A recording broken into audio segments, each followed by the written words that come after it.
Well, I wasn't expecting to do another video diary before I went back to the city, but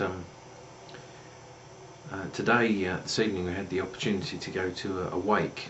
There's a guy on the Big Eddy Reserve that died, and I was asked if I wanted to go over. Paul asked me if I wanted to go over with him this evening, and because the wakes are kind of like a really important part of their culture, and the way in which the Aboriginal people were kind of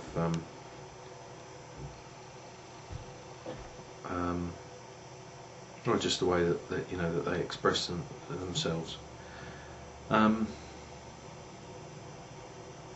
it was a really strange experience. I wasn't particularly keen on going, partly because it just feels a bit strange going to something which is for someone who you've never met. But Paul assured me that it was quite natural for people, all sorts of people from the community, to call in. So we went along. Now, the way that they do their kind of death rituals in the Aboriginal community traditionally, and still to this day, is that they have a wake which normally lasts about 3 days. So the funeral, I think, will be the day after tomorrow. They have the hall open, and they have the casket at the end, the coffin at the end, which is open.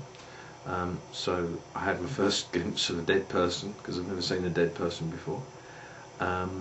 And lots of rows of chairs, and up the front they had a band. They had 3 guitarists and a bass guitar, and they basically just sort of sat and sang hymns in Cree. So we were singing Cree hymns, and then at one point the family all kind of went out to the kitchen and all sat down and had a meal together, and the rest of us who were in there just kind of carried on singing. One of the family stayed by the casket, I guess it was the guy's son, all the time, and people would go out and pay their respects and shake hands, and then just come and sit down and carry on singing. And that's just the way they do it.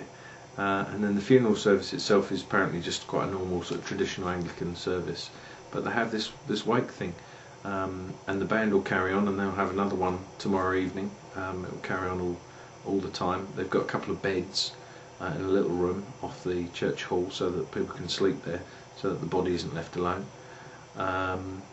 And then they'll, apparently musicians travel from all around the place and just come and join in and lead people in singing. And sometimes they'll sing their way right the way through the Cree hymn book, which has got about 150 hymns in it.